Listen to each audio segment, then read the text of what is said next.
बिहसी लखन बोले मृदुबानी, ये हमारा तीसरा पद है बेटा।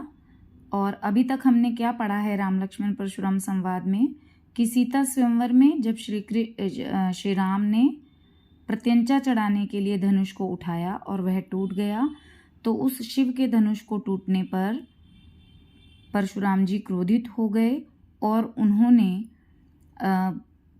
उस धनुष को तोड़ने वाले के लिए बहुत कुछ कहा। तब लक्ष्मण जी और परशुराम जी में बहस हो गई और लक्ष्मण जी हर बात को व्यंग टिप्पणी करते हुए बोल रहे थे। तो उसके बाद क्या होता है, बिहसी लखन बोले मृदुबानी, अहो मुनि सी महाभट मानी। लक्ष्मण जी हंसते हुए मीठी वाणी में बोलते हैं। देखो, उन पर व्यंग कर रहे हैं परशुराम जी पर, और इसीलिए कटाक्ष करते हुए बोल रहे हैं कि अहो मुनि सी महाभट मानी। मुनीश यानी है मुनि श्रेष्ठ, आप अपने आप को बहुत ज़्यादा बहुत बड़ा महान योद्धा समझते हैं। पुनि पुनि मोहि दिखाव कुठारू, आप मुझे बार बार अपना कुठार, पुनि पुनि मतलब बार बार, मोहि दिखाव दिखा रहे हो, कुठारू कुठार मतलब कुल्हाड़ी, चहत उड़ावन फूंकी पहाड़ू, ऐसा लग रहा है जैसे फूंक मार करके पहाड़ को उड़ाना चाह रहे हैं। यानी जो परशुराम जी की बातें हैं वो उनको फूंक के समान लग रही हैं और वो स्वयं को पहाड़ समझ रहे हैं, शक्तिशाली समझ रहे हैं लक्ष्मण जी, इसलिए ऐसा बोल रहे हैं। यहाँ कुम्हड़बतियाँ को नाही, यहाँ पर कोई कुम्हड़बतियाँ नहीं हैं। कुम्हड़बतियाँ क्या होता है बेटा, एक फल होता है। जैसे आपने छुई मुई पौधे का नाम सुना होगा कि छुई मुई को हम अपनी छोटी उंगली दिखाते हैं तो वो मुरझा जाता है। इसी तरह कुम्हड़बतियाँ भी एक फल है जिसको जे तर्जनी देख ही मर जाए हैं, जिसे तर्जनी उंगली दिखाने पर वो मर जाता है पौधा। तो वो अपने लिए कह रहे हैं लक्ष्मण जी कि यहाँ कोई कुम्हड़बतियाँ नहीं हैं जिसको आप बार बार अपना परसू दिखाएंगे और वो डर जाएगा।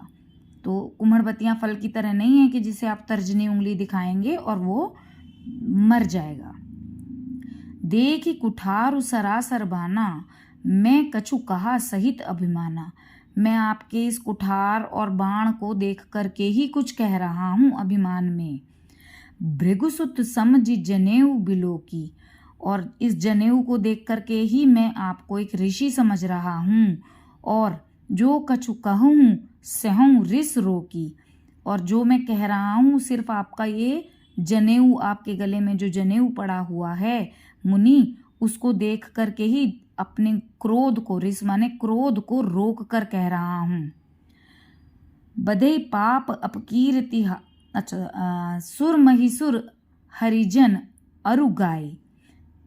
अब आगे वो क्या कहते हैं कि सुर महिसुर, सुर माने देवताओं पर, महिसुर माने ब्राह्मणों पर, हरिजन मतलब हरिभक्तों पर, और गाय इन पर, हमरे कुल इन्ह पर ना सुराए, हमारे कुल में इनसे शत्रुता नहीं की जाती है, युद्ध नहीं किया जाता है। किस किस से?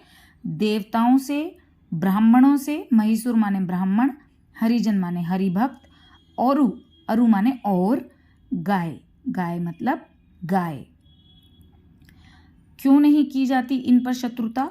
बधे पाप अपकीर्ति हारे, अगर हम इन्हें मारेंगे तो हम पाप के भागीदार होंगे, और अगर हम इनसे हार जाएंगे तो हमारी समाज में हंसी उड़ेगी कि बताओ इनसे भी हार गए, क्योंकि इनको समाज में क्षत्रियों से कम शक्तिशाली माना गया है।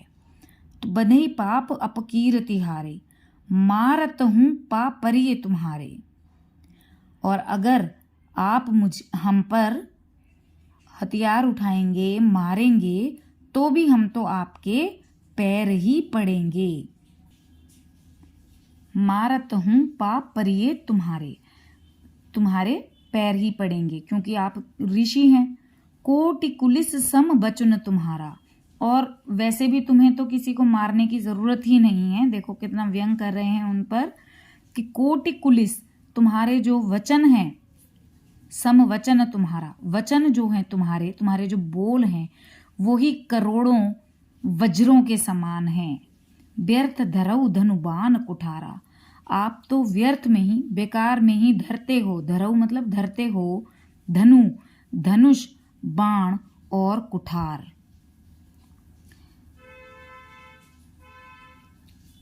जो बिलो की अनुचित कहऊं क्षमहु महामुनि धीर, सुनि सरोष भृगुवंश मुनि बोले गिरा गंभीर। जो इन्हें देखकर हे महामुनि परशुराम जी मैंने कुछ अनुचित कहा हो, जो बिलो की मतलब इन सबको देखकर अगर मैंने कुछ गलत अनुचित कहा हो, क्षमहु महामुनि तो क्षमा कर देना मुझे महामुनि, धीरज धरकर धैर्य से आप मुझे क्षमा कर देना। सुनि सरोष भृगुवंश मुनि बोले गिरा गंभीर। अब लक्ष्मण जी की ऐसी बात सुन करके भृगुवंश मुनि यानी परशुराम जी गंभीर स्वर में बोले। चलिए अब इसका हम संक्षेप में व्याख्या सुन लेते हैं क्या हुआ है इसमें। तो इसमें लक्ष्मण जी ने कहा कि आप जो मुझे बार बार कुठार और अपना परशु दिखा रहे हैं, ऐसा लग रहा है जैसे आप पहाड़ को उड़ाना चाह रहे हैं फूंक से, यानी धमकियां दे दे करके ही आप हमें डराना चाह रहे हैं, घायल कर देना चाह रहे हैं। और हम कोई कुम्हड़बत्तियां नहीं हैं जो मुरझा जाएंगे, आपकी बातों से ही हम जो हैं डर जाएंगे, ऐसे हम नहीं हैं। ऐसा उदाहरण दे करके वो कहते हैं।